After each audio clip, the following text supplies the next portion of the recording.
Welcome into the Bears Squad Show. I'm Joe George, post-game host, and, well, if you think Caleb Williams is the biggest problem, I got other news for you. I'm Adam Sager. I thought Ryan Poles invested in an offensive line. And I'm Lauren Cox from Locked On Bears. The first time the Bears defense gives up 50 points in over a decade, that's a big problem. Bear down, Chicago. It's the Bears Squad. Everything Chicago Bears, every week. Covering all the big hits and game-changing plays from the Windy City. The way only the Locked On Podcast Network can. From Soldier Field to the next great chapter, the Bears Squad Show starts now. What's up, everybody? Welcome into the Bears Squad Show here on the Locked On Bears YouTube channel. Joe, Adam, and Lauren here with you for the next hour. An embarrassing performance by the Bears. Given a 50-burger, dropped on them by the Detroit Lions. There's a lot to get to on the show today, guys. Just the Bears getting embarrassed offensively, defensively, the end of the first half. We'll discuss all of that throughout the show today. But we'll just start with, Lauren, your biggest takeaway and thought as you're watching this disaster unfold was what?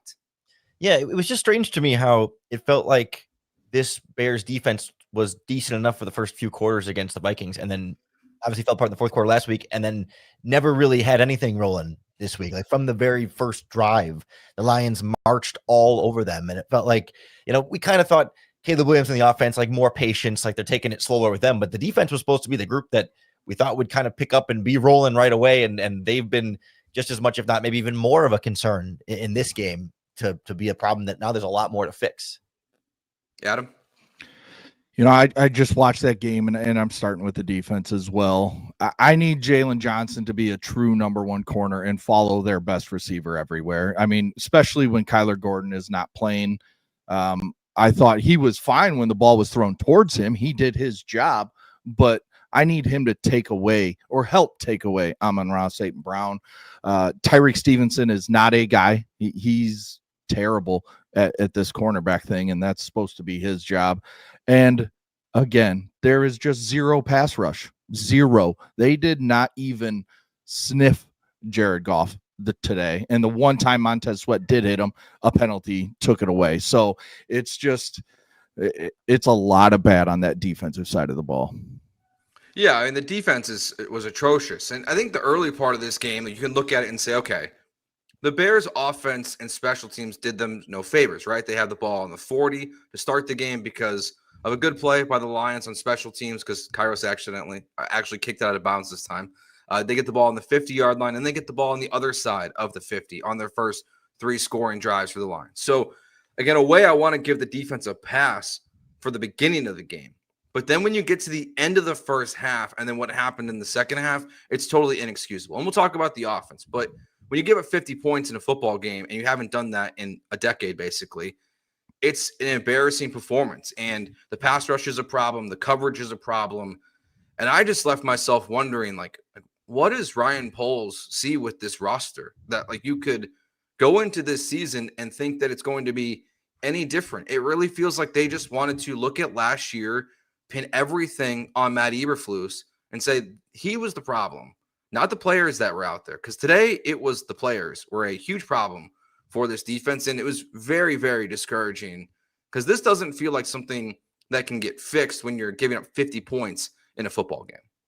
Especially when it's like players who are veterans who you thought would at least be the reliable ones. Like it's one thing to be out there and say, oh, well, Jalen Johnson gets hurt in the middle of the game, so of course the backup Nashawn Wright's going to be a problem. Or you got Alex McLeod in the slot for Kyler Gordon. Yeah, we should expect those guys to maybe make some mistakes and be an issue that you can point to and say, okay, well, they'll get healthier there. But Kevin Byard was awful. All the missed tackles, bad angles, blown coverages, 2 different touchdowns. It was totally out of place. And it's like, you don't have another option there. These are supposed to be the guys you can rely on. And I don't know how you can be confident that all of a sudden these guys who've been in the league a long time. I mean, we could throw Montez Sweat in there as well, not having a very productive game.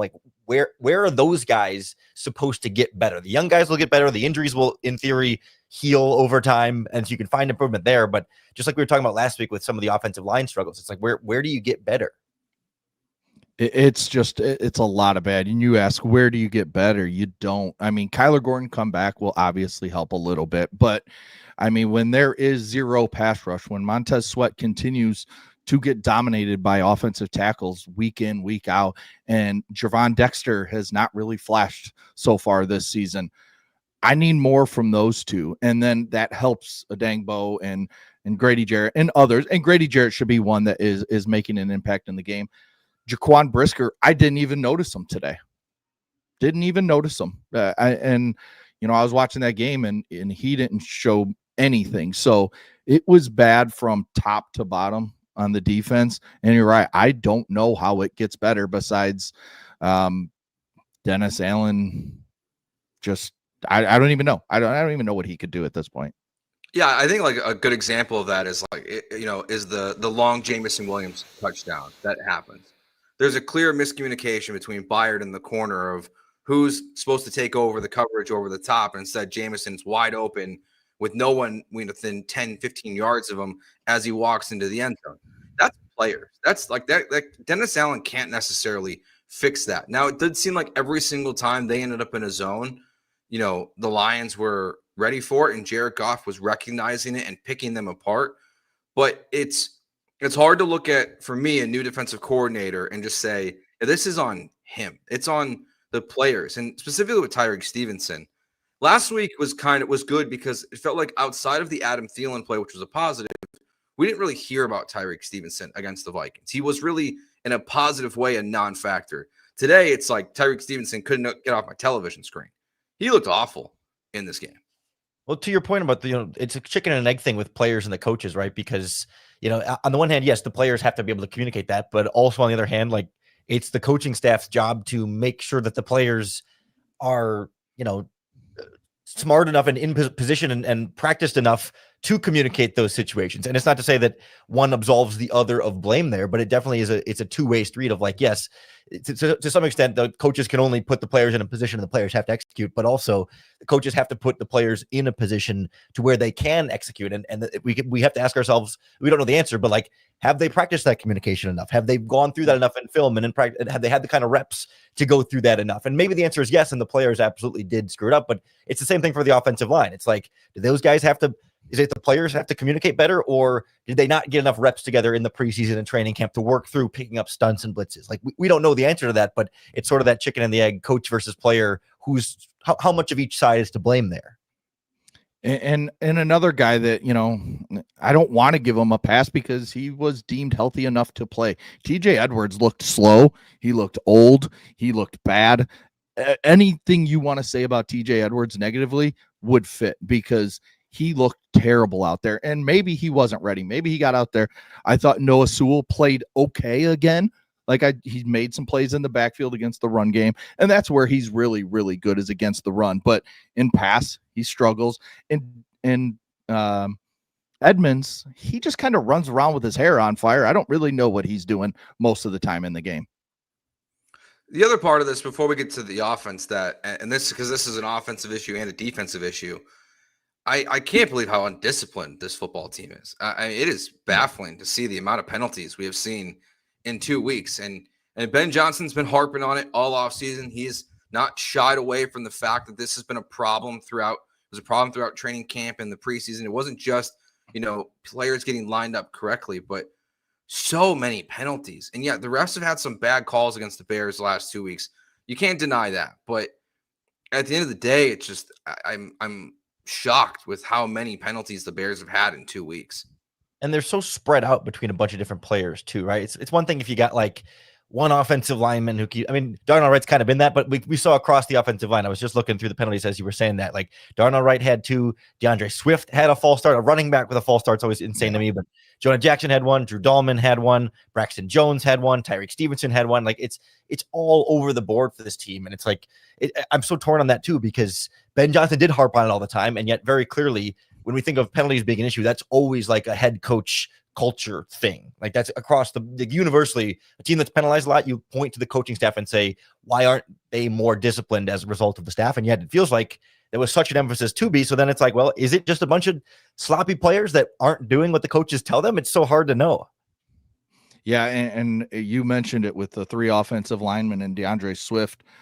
I mean, they're veterans. They should know. I mean, they should know better than to keep doing this. And yet it just keeps happening over and over and over. And it puts Caleb behind the sticks. And, I want to get the all 22 and be able to look at it before I really comment. But it just doesn't seem like the play is there. Like, we see Caleb drop back, and I want to know, is it guys just not open, or is he reluctant to pull the trigger? But when you're getting pushed back by penalty time and time again, and you go from 2nd and 8 to 2nd and 13, or whatever it is, it just can't keep happening, because then your quarterback, who already has that mindset to try and make the big play, tries to make the big play to get those yards back that is caused by your veteran offensive lineman time and time again. Yeah, I think it was 5 or 6 times in this game the Bears were either at minimum 2nd and 14 or 3rd and 14 and longer. You had a 3rd and 34 in this game. The penalties, it's not just like they were happening, they were compounding also. So you were putting yourselves in these, it was either a penalty and then a sack or back-to-back penalties. They were just doing damage to themselves, specifically on offense more than defense, where they just kept making their life harder and harder and harder. And you're not going to win football games that way. And that's very clear in this one. And that's the tricky part, because it would be like different things happening after the other. Like, it'd be a run for no gain, and then a sack, and then a penalty. And it's like, it's not just like, oh, well, penalties keep getting in the way. It's like, well, it's not just the penalty. Like, it's the sack. Like you can't just clean up the one thing and then, okay, the offense should work because this is the only thing that's really holding it back. It's like across the board, because then you're not running the ball as much as you wanted to, despite getting a little bit of running game going. And then Caleb's not able to get in the rhythm the same way. And it all just sort of cascades down from there. And it's hard to even know, like, where do you start? You got to fix everything. Yeah. And going back to the defense, it also makes it tough on the offense when Detroit's scoring at will. I mean, just getting big play after big play and scoring it. And then the offense feels like, well, we can't miss anything because we have to score every single time to keep us in the game. And then you see mistakes happen on the offense. So, I mean, the penalties are an issue, but today's big issue was the defense, in my opinion. Yeah, real quick, the Lions' average gain per play was 8.8 yards. They had almost averaged a first down every time they snapped the ball on offense. It's awful. It's awful. And that's where, like, I think, and you're going to have 2 sets of Bears fans here right after this game. You're going to have the set that is going to defend the offense and the set that's going to defend the defense. It's the reason why the defense gave 52 points is because the offense struggled as much as they did. And then you're going to have the people that really want to defend Caleb Williams, which I think seems like a smaller and smaller number here by week 2, and say it's because, the defense was giving up a ton of touchdowns and giving up big plays all the time, and the offense was overreacting. But my biggest issue with this defense 2 weeks in, it has to be at the end of the first halves of both these 2 games. I mean, for this to happen 2 weeks in a row, last week, it's the big play to Naylor to put the Vikings in field goal position to make it, 10-6 going into halftime, absolutely collapsing on themselves. And yes, the referees in this game, they got it wrong. He was down. Mm-hmm. I think the fact that there's Bears beat reporters who were there in the stadium tweeting that it was clear he was out of bounds is insanity. But he was, the problem is that they went down the field like you were Swiss cheese to get into that position to make that throw to Tesla, who makes an incredible catch. Like, the refs got it wrong, yes, but the defense just absolutely got obliterated moving down the field. So to end 2 halves like that is a joke to start the season. I was playing catch up in today's game because my boys had their own football game today. So I was playing catch up. I'd zoom through commercials and everything. And I got to the end of the half and I'm like, all right, and we see something. I can zoom through this because I didn't think the Lions would move the ball. I guess that's my mistake. But then I see them down on like the 4 or whatever it was. I'm like, well, I got to go back and rewatch the whole drive now to see how bad it really was. And it was as bad as you can expect. And Tesla made a great catch again, 2 catches in his career, and they're both highlight plays. But just the fact that you continually let them beat you the same way they continue to beat you all game, it was just so frustrating to watch. And it makes me scratch my head with Dennis Allen in general, when it feels like fundamentals are a problem here when it comes to just like holding the line of scrimmage and staying in front of guys in coverage and communication and coverage busts and missed tackles, like easy things. It's one thing if it's like, yeah, okay, Tesla makes a great catch one-on-one, and there's nothing you can do about that. Sometimes they have a player who makes a good play and it's a good throw and whatever. And you know, you can tip your cap when the opponent is just better than you. But like, it didn't feel like that was, I mean, obviously the Lions were better, but like, it didn't feel like it was purely a talent issue there. It was a coaching thing too. And Dennis Allen's defenses in New Orleans were always like top 10, even when they didn't have great talent in New Orleans. Like, he was consistently coaching good units there. And I guess I'm willing to have some patience that, hey, it takes a couple weeks to figure it out. But like, I don't buy that this Bears defense is like so much worse than some of those Saints teams that weren't particularly good either. Because we've seen a lot of these Bears players play better as recently as last season for some games in Matt Eberflus's defense. All right, we'll take our first break here. When we get back, let's shift towards the offense a little bit, because obviously you gave up 52, but you didn't really score a lot either in this one, and you had opportunities too. So we'll talk about what we saw from Caleb Williams, the offense, the struggles, for all of that for the Bears. It is the Bears Squad Show here on the Locked On Bears YouTube channel. Today's show is brought to you by PrizePicks, the daily fantasy app where making the right call can actually pay off. You and I make decisions every day, but on PrizePicks, being right means cashing in. With football back, PrizePicks is the simplest and fastest way to get in on the action. Just pick more or less on 2 to 6 player projections, and you can turn your takes into real prizes all in less than 60 seconds. I love the free gifts that PrizePicks gives out. I have the more than a half a receiving yard for Travis Kelce. I'm sure as we're live here, that's probably hit already at this point. If they're playing in the 3 o'clock window, I can't even remember. That's all I'm waiting for. It's for that more than a half a receiving yard to hit in the game. So download the PrizePicks app today and use code LOCKEDONNFL to get $50 in lineups after you play your first $5 lineup. That's code LOCKEDONNFL for $50 in lineups after your first $5 play. PrizePicks, it's good to be right. All right, let's start talking through the offense in this one. Caleb Williams and Rome Odunze connect for another 2 touchdowns in this one. They've connected for 3 touchdowns through 2 games. There does seem to be a positive in the connection there, but for the most part, was still a struggle today. Lauren, where do you want to choose your own adventure for the offense today? Yeah, I was going to say, you can throw in a couple of drops from Rome Odunze too, else he could have maybe broken 150 there.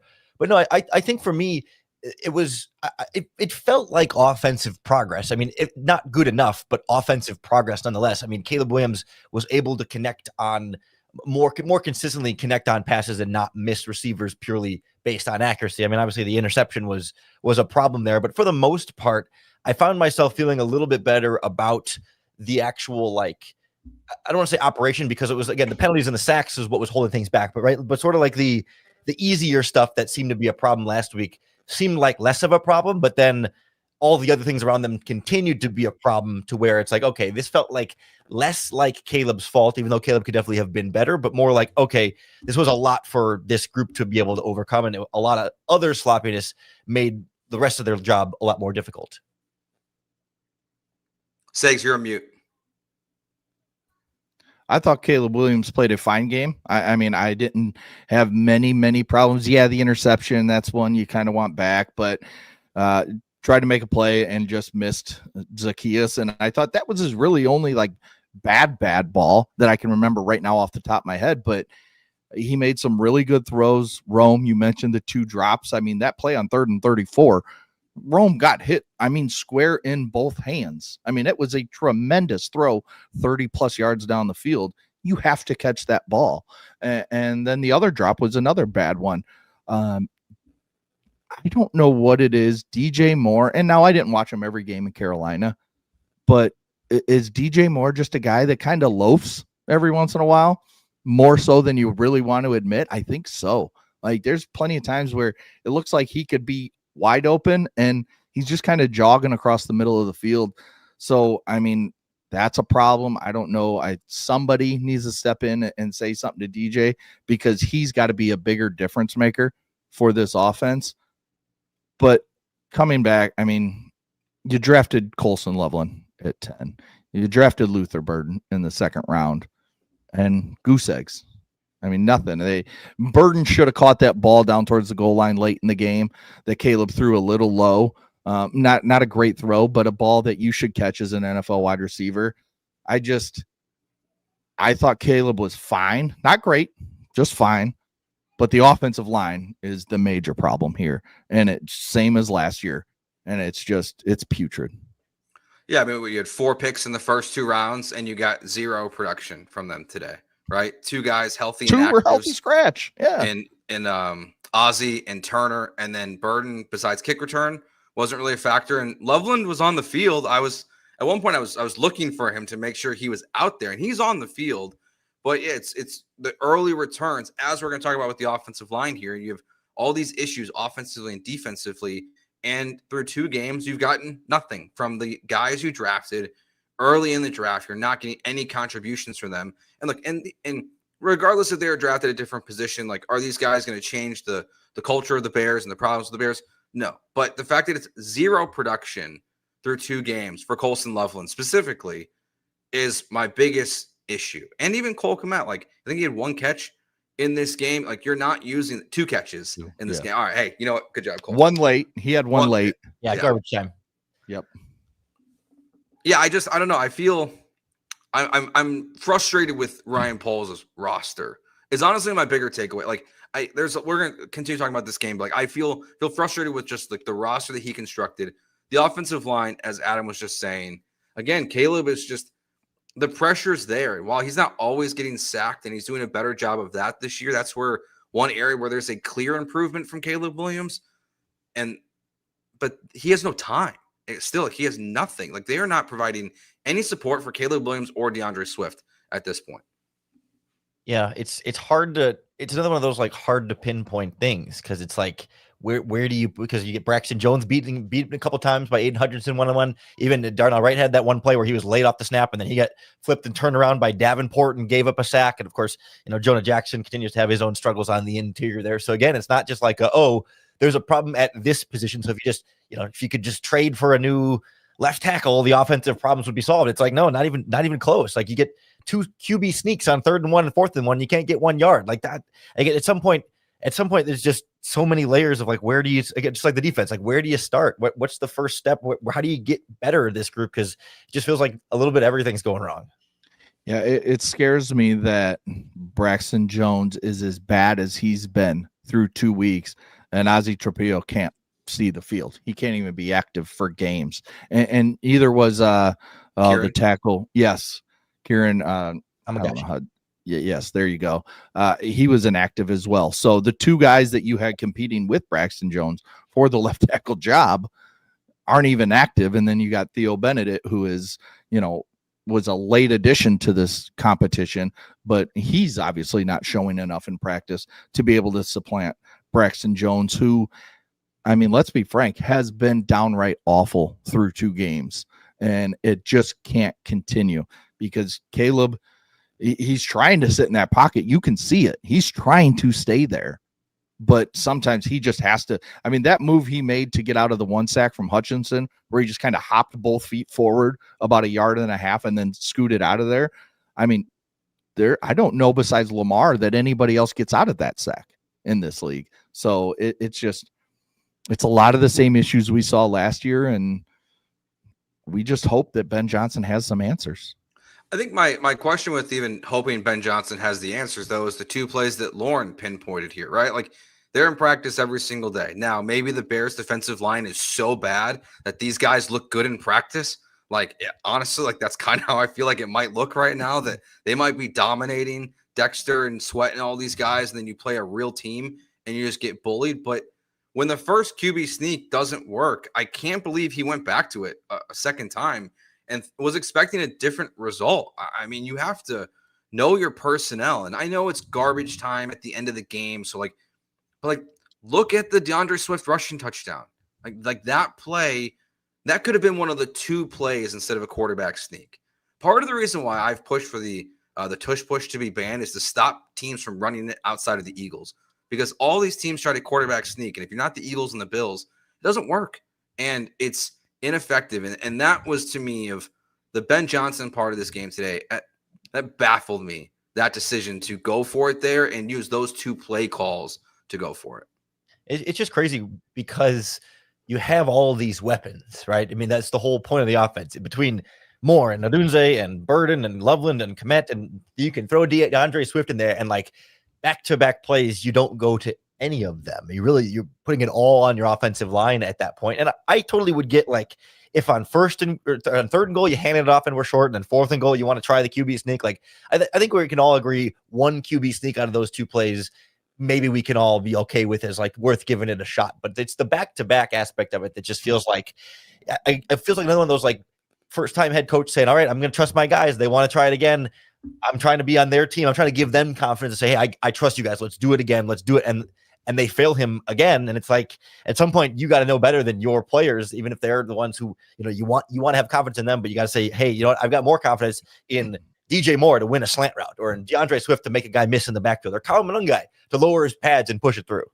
And that's where, and real quick, I'm gonna jump in, Adam. Like that's where, like this season so far, it's new staff, deja vu though, because doesn't that feel so eerily similar to being at the 1 yard line against the Indianapolis Colts last year, where Shane Waldron basically ran the same 4 disastrous plays on a 1st and 2, and they got nothing. Like it's the same issues as last year, and we're not seeing any change. And that's why I'm kind of baffled with what's happened these first 2 weeks, is that a whole new regime. Like this is where, like, you want to throw around the C word, like cursed. Yeah, like it kind of feels like a little bit, but it just such deja vu from the Colts game last year to see it play out that way. I'm just sitting here laughing because we're talking about this 3rd and 1 and 4th and 1. I look up and I see the Eagles do a tush push for a first down, and they get it by 3 yards.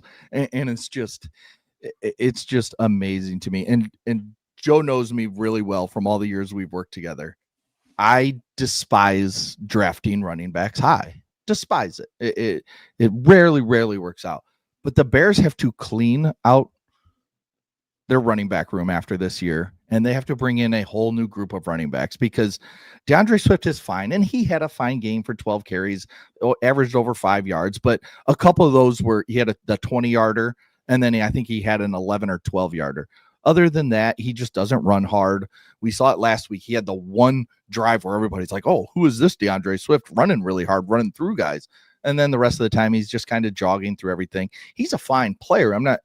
But the Bears need a dude at running back. And it's been a while since we've seen that. And I think it's time to come back to that, because I don't know who it is. We'll see. We'll see who's available in free agency. We'll see who's available in the draft.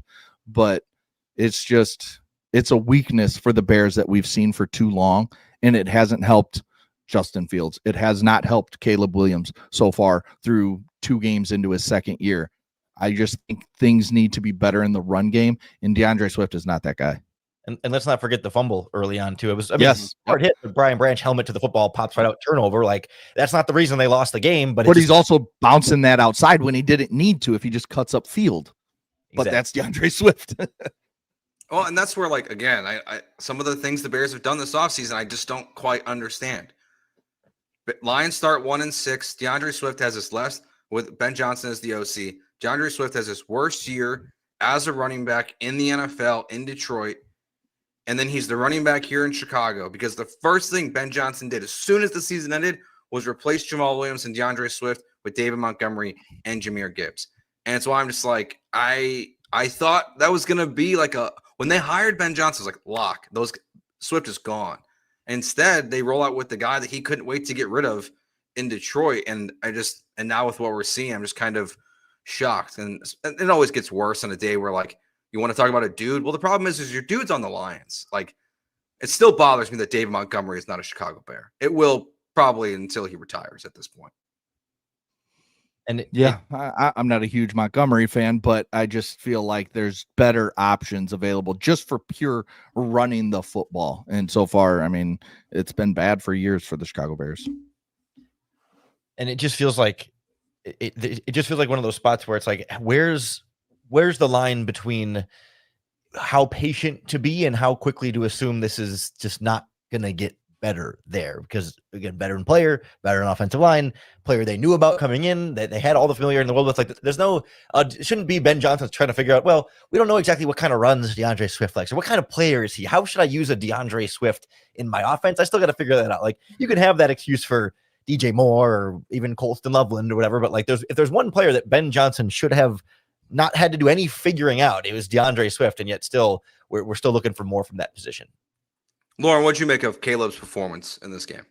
I'm kind of right where Adam was. We're like, not a bad game, but not a good game either. Like, not his fault, but also not the reason they're winning either. So I don't know. I thought, a little bit of progress from last week for sure, but not like flawless execution where, it definitely wasn't Caleb's fault today. It was like, no, I mean, he was in a lot of really tough spots, made a few bad throws, but not as many bad throws as the week before. So that's a step in the right direction, but not much of a consolation prize.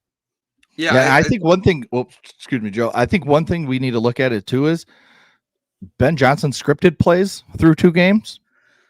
Perfect. I mean, they've come out and moved the ball really well, doing different things from getting the ball down the field to checking it down. And it seems like Caleb and Ben are really on the same page early in the games when the plays are scripted that they can set up all week long. As soon as things get, outside of those script, it's just, it's tough. And I don't know if it's Caleb not seeing what Ben thinks should be there, or the receivers just aren't getting open in the offense. And that's what you'll have to look at the all 22 for. But so far, things are not clicking after the script. We're seeing some good throws from Caleb. We're seeing some bad throws from Caleb, but things just aren't clicking so far.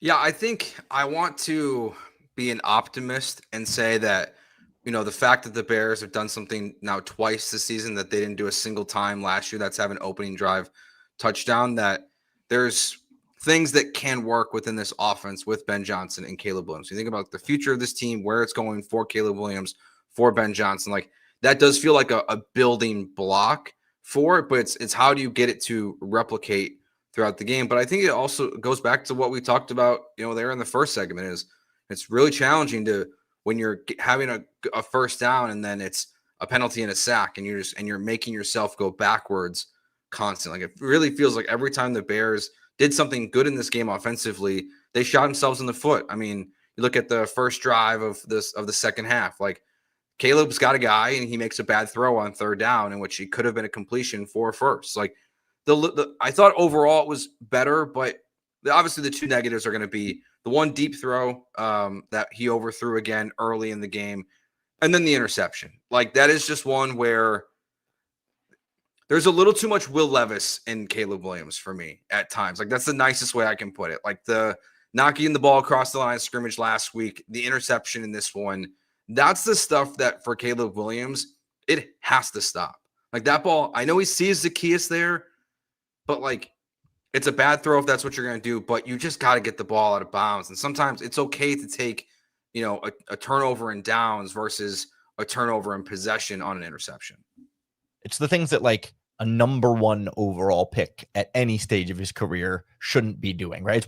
It's not one of those new offense, or it's not one of those footwork things. Like, it's purely like basic I don't want to say football IQ, because it's not, I mean, it's a little bit more than that, right? But it's just like, you got to know better at this, with this kind of pedigree. A 7th round pick that comes in that didn't play a lot in college or something. Tyson Bagent could make those. I guess he played a lot, but you know what I mean? Like, pedigree of player is, you're supposed to be better than those kind of like silly, simple, kind of stupid, like duh kind of decisions. Yeah, it's frustrating when he makes those throws. And that's what I think, with a guy like Caleb, you're just going to kind of have to live with sometimes, and because you're never going to coach it fully out of him, and you don't really want to, because some of the best throws we see from Caleb are kind of those throws where it's like, no. Oh, okay. We see what, so it's tough. And yeah, that was a bad throw and a throw he wanted back. I wish he would more just like, even on those scrambles, set his feet and rip. There's a lot of times where he's still trying to throw on the run when he doesn't need to. So I would rather just see him settle his feet and then throw. But again, it's, he's so good at making some of these throws and then just so head scratching with some of them as well, that's what's so frustrating to me with Caleb Williams through a year and 2 games. Yeah, it's just polarizing. Like it's really polarizing with what we're seeing from him right now. And again, I agree with your guys' sentiment that I do think this is there was a step in the right direction, I think, for Caleb Williams today in game 2 of Ben Johnson. I think it was a baby step. I don't think it was like anything like you're over the moon about. I think it is frankly like ridiculous to be blaming Caleb Williams for all of this of what happened today in the Bears loss. Like it just can't be. Like there's so much that went wrong that honestly, of all the other problems, like the offensive line, the secondary, the penalties, like Caleb Williams, like he's lower on my priority list for like how do the Bears get better than all three of those things at this point. Oh, if I sat and thought about it, there's 10 things, 10 things that I could come up with about this game before I come to Caleb Williams. I mean, easy. If anyone is saying Caleb Williams was a problem in this game, then they didn't watch the game. They just watched Caleb's snaps and just the ones where he got sacked and then threw the interception. That's it. Because, if anyone is saying that Caleb Williams was a big reason why the Bears lost this game 52-21 or whatever it was, then they're just a hater of Caleb Williams from day one. It was definitely the kind of performance that you can win with if everything else is perfect. What Caleb Williams did today is it's at the very bottom of borderline winnable, but like, if you just look at the stat line, right? Like 19 of 30, 207 yards, 2 touchdowns and an interception. Like quarterbacks have won with worse stat lines. Quarterbacks have won with worse performances. If you had running game, pass catchers, defense, but if you had all the other things. So like, it definitely is not some like bottom of the barrel list. He definitely has moved down the list of blame from week 1 to week 2. For sure. All right, we'll take a break here. We'll see if we can find some good in this game. That'll be the challenge in this next segment. It's the Bear Squad Show here on the Locked On Bears YouTube channel. Today's show is also brought to you by BetterHelp. We all turn to some funny places for advice. Your barista, your barber, maybe even a random stranger in the bathroom, but not everyone is the right one when it comes to real support. That's why BetterHelp is here. With over 30,000 licensed therapists and more than 10 years of experience, BetterHelp helps you find your right match. Someone clinically trained and credentialed to guide you through life's challenges. It's also flexible. You can join sessions online from home or on the go, which makes therapy fit into your busy schedule. As the largest online therapy provider in the world, BetterHelp can provide access to mental health professionals with a diverse variety of expertise. Find the one with BetterHelp. Our listeners get 10% off their first month at betterhelp.com/lockedon. That's BetterHelp, HELP.com/lockedon.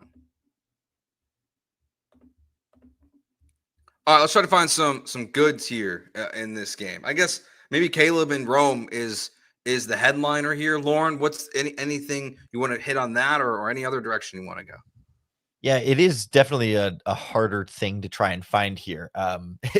Because I mean, I like the idea that the running game at least like got Kyle Monangai involved and he had a couple of nice runs in there. I mean, I liked some of the variety we saw in the running game and some different ways of trying to get things sprung open, even though it wasn't necessarily, totally fixed. But like last week in week 1, it was a lot of like just inside zone, outside zone, inside zone, outside zone. They went to some more gap scheme stuff, pulling some guards a couple of times just to try and get something going. And I think that helped, again, not solving the problem, but helped a little bit. So there's little wrinkles and certainly evidence of coaches not being stubborn and saying, hey, we're going to do it this way until this works. It's like, no, okay, we'll try some different things there. And I thought specifically with Caleb, they were able to attack the middle of the field a lot better than we saw last week against the Vikings, where he hit a couple of those digs and play action, step up, hitch once, and then Odunze coming over the middle of the field or more coming over the middle of the field. Like that all felt like little bits of progress that feel very small in the grand scheme of a big loss.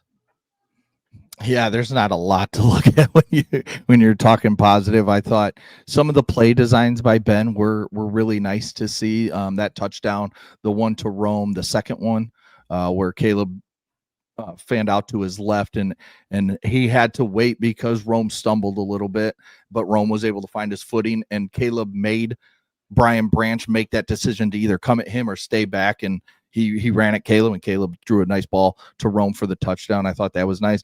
If you're looking for something else, Joe Tooney was good, I guess. Torrey Taylor, 53 yards per punt. He had a couple. I don't know, punts. man. I think I'm out on this Torrey Taylor thing. Those things are just line drives. I don't know. I'm trying to find something, Joe. Yeah, I don't know. No, you're right. It was just a disaster of a day. I thought, like I mentioned earlier, Noah Sewell. I thought he played a solid game and he stepped in for TJ Edwards and passing downs and stuff. So I think maybe we're seeing the rise of a player that can maybe be a part of your next really good defense or a key piece moving forward. We'll have to watch that development as it goes, but there just wasn't a lot to be really happy with in this game. And I'd throw in like it's again a small thing, but I felt like from a run defense standpoint, they held up better up the middle. Like it seemed like a lot of Swift and even Montgomery's big runs were cutbacks and getting the edge and kind of losing contain there, which is its own set of problems. But as far as like being gashed up the middle, it felt like guys like Billings and Jared and Dexter in there were able to hold up a little bit more stoutly this week than last week when it felt like Aaron Jones was kept kind of punching through there and breaking free right down your throat. Yeah, I think the question is like I think for me with the defense, and this is kind of a good and a bad at the same time, is like who is this defense? Because there's moments where like the run defense like looks okay, and then all of a sudden it's just getting gashed for these huge carries, and it's like that's where I do think the offense not having productive drives and this defense being on the field all the time was really hurting them in this one. I'll do also kind of a similar thing of. It was good before I got bad, and that's specifically just Jalen Johnson. Like you did see, like yes, Amon-Ra gets him early in the game for one, but he gets the big pass deflection there, to force the Lions off the field after a bad series for the Bears offense. So while he was out there, he looked like Jalen Johnson. But the fact that now that both TJ Edwards and Jalen Johnson return in this game and have to leave the game and are not able to return, it kind of ruins all of that in the moment. Let's see. Michael here in the chat says Kyle Monangai needs to get minimum 10 touches a game. Lauren, were you surprised to not see his involvement grow at all? Or is that just, you think, in your opinion, mean more maybe what Ben Johnson thinks of him? Well, I mean, we finally got him up. He had 7 carries compared to DeAndre Swift's 12. So it felt like a little bit more of a balanced rushing attack there. But I think the overall lack, like I would have liked to run the ball even more. I mean, all things considered, DeAndre Swift averaged 5.3. I know inflated by a big run in there, and Monangai was at 4 yards per carry. I would have absolutely liked to and wanted to run the ball more in this game, but I think it's a combination of you're falling behind in the scoreboard, so you can't waste a bunch of clock by running the ball over and over again, and also you're getting into 2nd and 3rd and longs. It's like if you hand it off on 2nd and 15, that's great. If you get to 3rd and 11, like that's 4 yards is not a bad run in a vacuum, but on 2nd and 15, like you now you have 3rd and long. So I think the penalties and the sacks made it harder to run the ball, and then the score made it harder to run the ball. But you can at least find some encouragement in the fact that they weren't like dynamic. It was a lot better than it was last week, where they just couldn't get anything on the ground. Yeah, I need to see a game where the score is close. I need to see a game where a defense is really pushing to stop the run in certain situations, and Monangai is making plays, up the middle, using his stature and everything to push forward for more yards. Because I mean, Detroit Lions were sitting back. I mean, you're just not trying to give up massive amounts of points right now. And when he was getting a lot of the carries, I thought so. Well, I think, yeah, it's something we should see to see if, you have a guy that can run up the middle, run inside the tackles, because DeAndre Swift is not that guy for the most part. I want to see him get more touches, but this game didn't tell me like, oh, he had 7 rushes for 28 yards or whatever it was, that, yeah, he needs more carries. I didn't see any of that today, in my opinion. Still a little surprised, just like, where in the world is Roschon Johnson? Like outside special teams, like, man, he is a non-factor in this roster at this point. I thought there would be more than that. Rocky says here in the chat, there's no sugarcoating it, fellas. Lots and lots of problems on this team. Real quickly, Roschon Johnson did not play a single snap on offense in this game, according to PFF. 0. Okay. He's not, to me, he's not a factor moving forward. He's not on this team next year.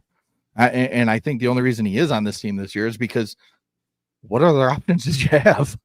I mean, he didn't do anything in training camp and he made the team. And it's one of those things I go back to, and I said it earlier.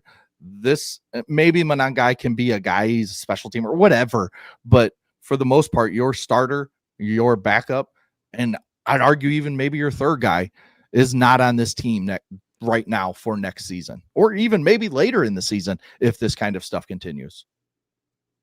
Yeah, it's so funny though, because like even like as like you think about next year already in like a small little way, like about draft position stuff, and like it's hard not to when you start 0-2 and you lose in the way that you have. It's like I'm already in my mind like as a Notre Dame homer struggling with the idea of wanting them to take Jeremiah Love, but also like there's a gajillion problems with this roster. How can you take a running back early in the draft? You can't. Well, you know my answer, Joe. I know your I'm answer. still good, even with how angry I am with the run game. I'm not going to say that, but there will be plenty of backs in this draft, just like there are year in, year out.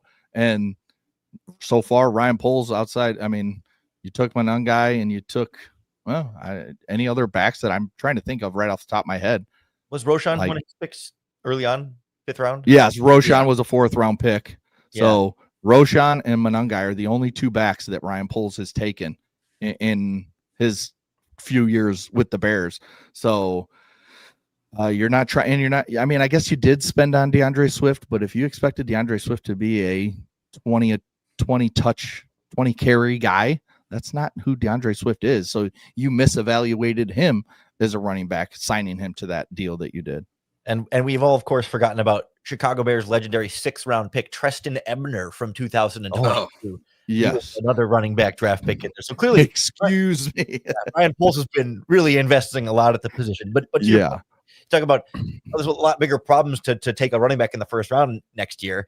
As it turns out, it seems like there were a lot bigger problems than to take a tight end in the 1st round this year and a wide receiver in the 2nd round this year, when you could have really used a pass rusher. And there's a lot of talk about pass rusher. And of course, there wasn't a good pass rusher sitting there at 10 that was like, Right. this is not a Jalen Carter situation where it was like, how did you pass that guy at a position of need when you really, should have taken him there? Like, there was no obvious super answer there. We don't have to go rehash the whole draft, but it has felt like Ryan Poles has had too many luxury picks on a team that hasn't had a lot of room for luxury at this point, Torrey Taylor included. We're gonna take a break on that note because I have thoughts. So we'll get our final break in. We'll get our final thoughts on the game and everything, plus your guys' comments as well. Welcomed here in on YouTube. All coming up next year on the Bears Squad Show. Today's show is also brought to you by Upside. Are you still paying full price for gas? Stop leaving money behind. Get real cash back every time you fill up with the free Upside app. Simply download the free Upside app in the App Store or Google Play right now and start earning cash at the pump today. You can use my limited time promo code touchdown and get an extra 25 cents per gallon on your first fill up. You can make up to $300 a year just from buying the gas you already needed. At first, you think it's too good to be true, but it's totally legit. Real people are getting paid to just make their daily commutes, and you can too. Plus, you can cash out at any time to your bank account, PayPal, or an e-gift card for Amazon and other brands. Don't let this offer drive on by. Download the free Upside app now using my limited time promo code touchdown for a limited time 25% gallon bonus. That's promo code touchdown. Offers vary by user and location. Go to upside.com for terms and conditions. All right. I wanted to pause there because as I'm watching this game, one of my biggest thoughts was, how in the world does Ryan Poles have a job? Specifically, how did he get a contract extension? Like, the offensive line doesn't look any better. The secondary doesn't look any better. The running game doesn't look any better. Your draft picks as Lauren just mentioned there, Loveland's not being used. Burden's a kick returner. Your other 2 high draft picks are inactive. I cannot believe that the ownership group, Kevin Warren, Ben Johnson, everyone involved was like, yes, Ryan Poles deserves a contract extension for a guy that I think it's a 28% win percentage as the general manager of the Chicago Bears. I don't get it. I get a little bit of like a insult to injury here because, like, as we're live streaming this, the Dallas Cowboys just signed Jadeveon Clowney as a free agent. It's like, boy, that would have been one up. The Bears really want to upgrade their pass rush. There was a really good player sitting out there, and instead, Matt Eberflus gets him to replace Micah Parsons in Dallas, and that's just another one of those, like, you don't sign Zadarius Smith, you don't sign Jadeveon Clowney. Tano Passanio was your free agent pass rusher addition. I mean, after the draft, like your last minute try and bring something in. It just felt like a lack of awareness of being able to solve the problems. Like, it was one thing in the first couple of years where you would say, well, he can't fix everything all at once. He had a lot of tearing down to do and turn over the roster. And okay, there's going to be some competition and some holes because it's just, it's a little bit of a multi-year churn. But like in year 4, I know it's a new coaching staff, but like at this point, there's no excuse of like, well, they couldn't fix everything this offseason, because it was like, no, you had the opportunity to fix everything and you got a lot of it. Right now, it looks like a lot of your attempted fixes were not actually fixes. You got it wrong in those attempts. Yeah, I just look at it. I mean, you've had all these picks. You've had 4 first-round picks in the last 3 years. You've had 5 or 6 second-round picks, and you still don't have impact players. Yeah, we're still hoping that Luther Burden and Colston Loveland become those guys, and I think they have the talent too. But you mentioned the luxury picks, and it seems like that's where he loves to he tries to take those luxury picks while not spending money in free agency on the spots you need to spend money on. Now he did go out but my problem is too, he also trades picks away for Jonah Jackson and then gives him an extension and same, goes, he gets Joe Tooney, which I had no problem with that one, but we've seen it year in, year out. He just trades picks for guys that Dan Feeney. I'm just trying to think of guys. Ryan Bates, I think they traded somebody for or a pick for. So it just continually, it's the same thing. It's like beating your head against a wall. Yet Ryan Poles keeps doing it. And I was in favor of keeping Ryan Poles this season and not firing him and getting the new GM and head coach. But I was not in agreement on the extension. And so far, it's not looking good for Ryan Poles, but you're stuck with him because the McCaskies aren't paying to send him away. It's not happening. That's to me is what's concerning is, like Trevor says here in the chat, what were they fixing by drafting Colston Loveland? They already had a starting tight end. Yeah, that's how it feels. Like, it almost feels like he drafts for the fans. Like, I know it's not true, but like, when you draft a tight end and a receiver and you do the splashy things, like the fans are going to be excited. But like you probably didn't need Rome, honestly. And I love Rome Odunze. I'm glad he's a Bear. Just like I'm glad Colston Loveland is a Bear. Like you probably didn't need those guys on this roster when you had other things to address. And I know you can only do so much as the draft board, falls your way. But it's discouraging to think to what Adam said there is, he's here. And the Bears, Ryan Poles has shown no, reason to believe that he's the general manager that can put together the roster you need to build around Caleb, to build around Ben Johnson at this point. I generally find myself a lot more willing to be patient with the Colston Loveland, Luther Burden situation where it's like, yes, you absolutely want and probably need more than your first round, second round pick are giving you right now. At the same time, like you don't draft them for what they're going to do this year. You drafted them for what they're going to do over the next 5 and hopefully 10 years of their careers. And especially with Loveland in the first round, like to Trevor's point, like agreed, they didn't need a tight end, but you do want your general manager, especially early, to draft best player available when possible and kind of figure it out later. Like I think if the Bears had stayed at 10 and taken, the pass rusher Michael Williams, everyone would have said that's a big reach.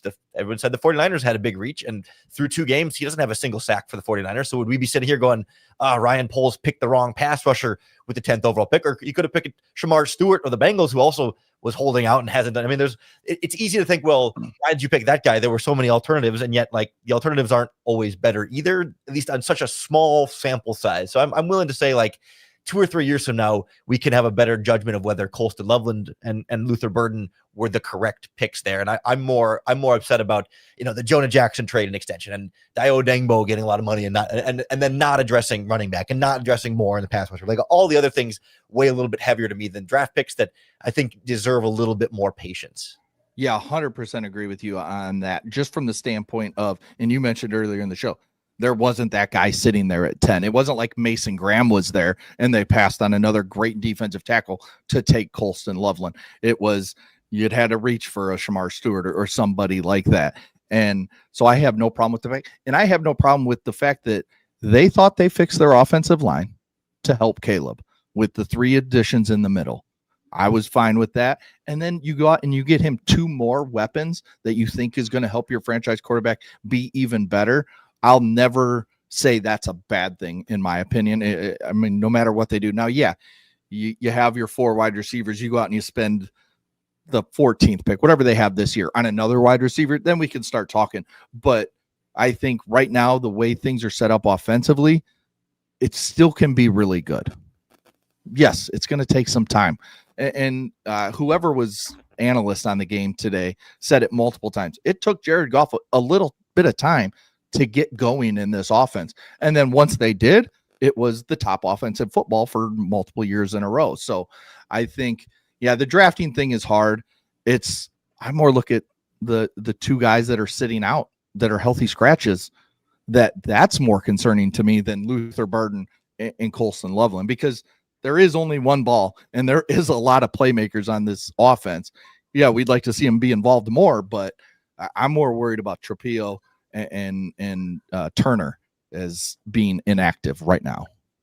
And to bring it full circle, like it does feel like an underinvestment in this Bears defense, that there was this assumption that like, oh, that unit was pretty good last year and that Dennis Allen is a good coach who's going to get them to be even better. And yet all they really get, I mean, a couple of big contracts in the defensive line that have been underwhelming. And then Turner was injured all of training camp in the preseason. So that's kind of a big factor there. But like that secondary really didn't get anything new except for, you know, Deshaun Wright and Nick McLeod as street free agents that were veteran minimum guys. Linebacker core got a 4th round pick in there. And even those spots that you thought were supposed to be good, maybe you needed to add more real competition for Tyreek Stevenson there. And maybe you needed to add some more real depth because Jalen Johnson has had an injury history his whole career leading up to his contract extension with the Bears. And Jaquan Brisker obviously has an injury history. And Kevin Byard's over the hill. Like they didn't address the safety position at all. And Byard's been bad. And you know, we're one Brisker injury away from Jonathan Owens playing every snap. And it just, there's so much precarious about this defense that I think they kind of coasted on that side of the ball a little bit and said, oh, the defensive line additions are all we need.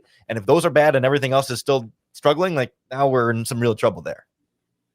I guess we can wrap on this. Just, I mean, look, we have to rewatch the game, really look at what happened. But as you sit here, guys, 0-2, losing, 52-21, Lauren, in your gut right now, where is this season heading for the Bears?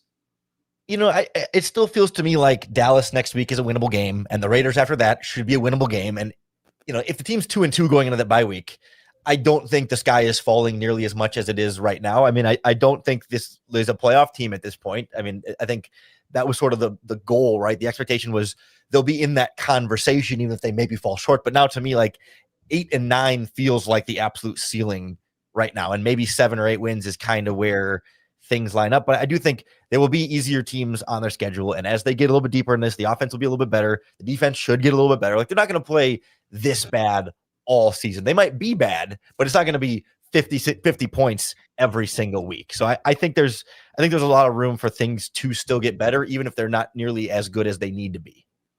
And one thing I'll say about today's game that, they were bad, and I'm not trying to sugarcoat anything, but this was a bad spot for them. And I think we all probably should have seen it. The fact that Detroit got embarrassed week 1 by Green Bay, embarrassed. And then, so they're coming home with Ben Johnson coming back to Detroit. There's no way that they were going to come out and let the Bears beat them. And yes, they embarrassed the Bears. And now the Bears need to bounce back after starting 0-2, 2 tough division games. But I'm with Lauren. I think, you could still be in that 500-ish range. And we'll see with the offense. You hope the offense continues a trajectory upwards, and where we see, by week 8, week 9, Caleb is kind of in sync with Ben and in sync with the receivers. And who knows? Maybe there's a running back available that they can go trade for. And I know I say don't trade picks, but if there's a guy that you think, okay, we can have this guy for our future, you go out and make a trade because you want to start pushing this offense now. If you don't have to wait for the offseason, I say go do it. And besides, trading a 2nd round pick for a running back or something. But I think this game was set up for the Bears to lose just from every standpoint. And yes, they played, especially on defense, a lot worse than I think they could have. But I still think there's hope in this season.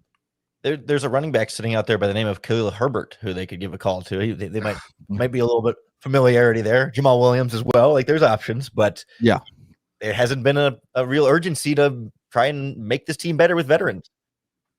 Yeah, I'm with you guys though. Like think about where this season can go from here.